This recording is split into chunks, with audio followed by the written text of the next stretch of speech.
তুমি কি এমন একজন মানুষ যে প্রতিদিন পরিশ্রম করছো কিন্তু ফল পাচ্ছ না? রাত জেগে কাজ করছো কিন্তু জীবন বদলাচ্ছে না? তাহলে এই ভিডিওটি শেষ পর্যন্ত দেখো, কারণ হয়তো তোমার পরিশ্রমের সমস্যা নেই, সমস্যা আছে তোমার পথ চলায়। পরিশ্রম মানে সফলতা নয়। একজন কাঠুরের গল্প শোনো। সে প্রতিদিন সকাল থেকে সন্ধ্যা পর্যন্ত গাছ কাটতো। প্রথম দিনে সে 20টি গাছ কাটলো, দ্বিতীয় দিনে 18টি, তৃতীয় দিনে 15টি, চতুর্থ দিনে 12টি। সে অবাক হয়ে ভাবলো, আমি তো আগের চেয়ে আরো বেশি পরিশ্রম করছি, তাহলে ফল কমছে কেন? একদিন একজন বৃদ্ধ এসে শুধু একটি প্রশ্ন করলো, শেষ কবে তোমার কোটা ধার দিয়েছ? কাঠুরে চুপ হয়ে গেল, কারণ সে শুধু কাজ করছে কিন্তু নিজের দক্ষতাকে আরো উন্নতি করেনি।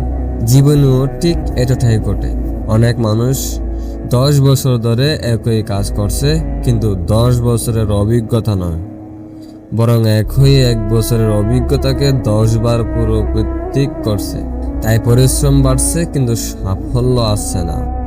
আমরা আজকের এই ভিডিওতে পার্ট বাই পার্ট 6টি বিষয় নিয়ে কথা বলবো, তাই ভিডিওটি ধৈর্য সহকারে দেখতে থাকুন এবং গল্পটি শুনতে থাকুন। আশা করি কিছু বুঝতে পারবেন 6টি বিষয়ের উপর। প্রথম বিষয় হলো, তুমি ব্যস্ত কিন্তু উৎপাদনশীল নও। সারাদিন মোবাইল হাতে, কিছুক্ষণ কাজ, তারপর নোটিফিকেশন, আবার ভিডিও, আবার সোশ্যাল মিডিয়া। দিন শেষে মনে হয় আজ অনেক ব্যস্ত ছিলাম, কিন্তু বাস্তবে যে কাজ তোমাকে সামনে নিয়ে যেত সেটাই করা হয়নি। ব্যস্ত থাকা আর এগিয়ে যাওয়া এক জিনিস নয়। 2 নম্বর বিষয় হলো, তোমার কোনো স্পষ্ট লক্ষ্য নেই। যে জাহাজের গন্তব্য নেই সেই জাহাজের জন্য কোনো বাতাসেই অনুকূলে নয়। তুমিও যদি না জানো 5 বছর ধরে কোথায় যেতে চাও, তাহলে আজকের পরিশ্রমও এলোমেলো হয়ে যাবে। লক্ষ্যহীন পরিশ্রম অন্ধ দৌড়ের মতো। 3 নম্বর বিষয় হলো, তুমি শেখা বন্ধ করে দিয়েছ। বিশ্ব প্রতিদিন বদলাচ্ছে, নতুন দক্ষতা আসছে, নতুন সুযোগ তৈরি হচ্ছে, কিন্তু তুমি যদি একই জায়গায় দাঁড়িয়ে থাকো তাহলে পৃথিবী এগিয়ে যাবে আর তুমি পিছিয়ে পড়বে। নিজের উপর বিনিয়োগ করবে, বই পড়ো, নতুন কিছু শেখো, কারণ আয় বাড়ানোর আগে যোগ্যতা বাড়াতে হয়। 4 নম্বর বিষয় হলো, তুমি অন্যের সঙ্গে নিজের তুলনা করছো। সোশ্যাল মিডিয়ায় সবাই সফল দেখায়, কেউ গাড়ি কিনছে, কেউ বাড়ি বানাচ্ছে, কেউ বিদেশ যাচ্ছে।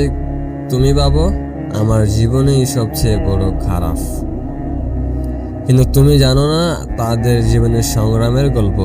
তুমি শুধু তাদের হাইডলাইন দেখছো। নিজের অধ্যায় 2কে অন্যের অধ্যায় 20-এর সঙ্গে তুলনা করো না। একটি বাস্তব শিক্ষা, একজন কৃষক আজ বীজ বপন করে আগামীকাল ফসল পায় না। সে পানি দেয়, আগাছা পরিষ্কার করে, অপেক্ষা করে, কারণ সে জানে সময় না হলে ফল আসে না। তোমার জীবনও ঠিক তেমন। আজকের শর্ট পরিশ্রম একদিন ফল দেবে, কিন্তু ধৈর্য না থাকলে ফসল ওঠার আগে তুমি মাঠ ছেড়ে চলে যাবে। 5 নম্বর বিষয় হলো, তুমি ভুল থেকে শিক্ষা নিচ্ছ না। অন্যকে ব্যর্থ হলে বলে আমার ভাগ্য খারাপ, কিন্তু সফল মানুষ জিজ্ঞেস করে আমি কোথায় ভুল করছি। ব্যর্থতা শেষ নয়, ব্যর্থতা হলো পরবর্তী সাফল্যের শিক্ষা। 6 নম্বর বিষয় হলো, তুমি নিজের শরীর ও মনকে অবহেলা করছো। অল্প ঘুম, অস্বাস্থ্যকর খানা, অনিয়মিত জীবন, তারপর আশা করছো তোমার মনোযোগ থাকবে। তোমার শরীরেই তোমার সবচেয়ে বড় সম্পদ। এটাকে অবহেলা করলে স্বপ্নও দুর্বল হয়ে যাবে। এগুলোর শিক্ষা, এগুলো যখন ঝড় দেখে সে পালিয়ে যায় না, বরং ঝড়ের বাতাসকে সে ব্যবহার করে আরো উঁচুতে উঠে দাঁড়ায়। জীবনের সমস্যাও তেমন। যদি সঠিকভাবে ব্যবহার করতে পারে তাহলে সমস্যাই তোমাকে আরো শক্তিশালী করবে। নিজেকে আজই 5টি প্রশ্ন করো। 1 নম্বর, আমি কি শুধু ব্যস্ত নাকি সত্যি এগুচ্ছি? 2 নম্বর, আমি কি প্রতিদিন নতুন কিছু শিখছি? 3 নাম্বার, আমার লক্ষ্য কি পরিষ্কার? 4 নাম্বার, আমি কি নিজের ভুল থেকে শিক্ষা নিচ্ছি? 5 নাম্বার, আমি কি ধৈর্য ধরে ধারাবাহিকতাভাবে কাজ করছি? যদি এই 5টির উত্তর হ্যাঁ হয়, তাহলে বিশ্বাস রাখো, সফলতা শুধু সময়ের অপেক্ষা।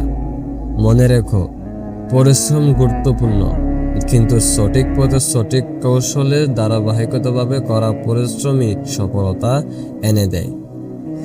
আজ যে মানুষটি সবাই সফল বলে, একদিন সেও অসংখ্যভাবে ব্যর্থ হয়েছিল। পার্থক্য শুধু একটাই, সে থামেনি, তুমিও থামো না। কারণ হয়তো তোমার সফলতা তোমার পরবর্তী আরেকটি প্রচেষ্টার ঠিক পরেই অপেক্ষা করছে।